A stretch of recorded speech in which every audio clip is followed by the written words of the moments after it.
Старость не радость. Одинокий старик, инвалид второй группы, стал жертвой пьющих соседей.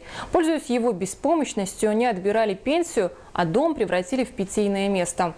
О неравнодушии простых людей и нерасторопности социальных служб в сюжете Саргаланы Захаровой. К нам в редакцию обратился житель поселка Жатай. Он рассказал, что недавно подвез пожилого человека в отделении почты за пенсией. Старик был в компании двух местных пьянчуг, которые бросили его, узнав, что денег тот не смог получить.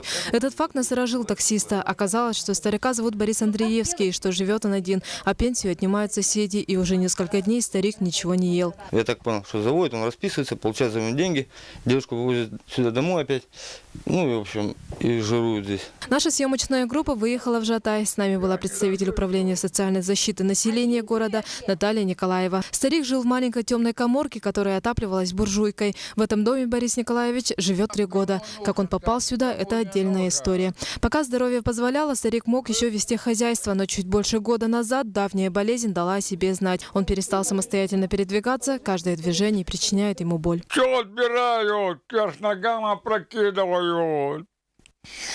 Я голодный здесь.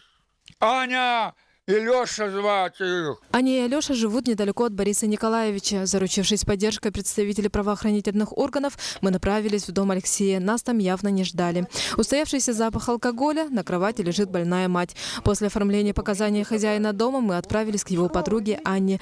Молодые люди отрицали, что отбирали деньги у пожилого человека. У них своя версия. То, что мы пенсию забираем, документы забираем. На что-нибудь давал вам деньги? Давал то, что возили, вот. 1000 дает нам, 1000 или 500 рублей. Борис Николаевич с нашей помощью подал заявление на соседей. Их увезли в отделение полиции. А мы повезли Бориса Николаевича в Центр социальной адаптации Терях. Отметим, что пожилого человека уже привозили в центр, но его не приняли, ссылаясь на его инвалидность. На этот раз ему выделили место и оставили до определения в дом-интернат. До выяснения данного вопроса, устройства его, он может находиться в нашем отделении. Впервые после года жизни в нечеловеческих условиях он смог нормально помыться и поесть. Мы будем следить за его дальнейшей судьбой. Саргалана Захарова, Василий Слепцов, НВК Саха, Якутск.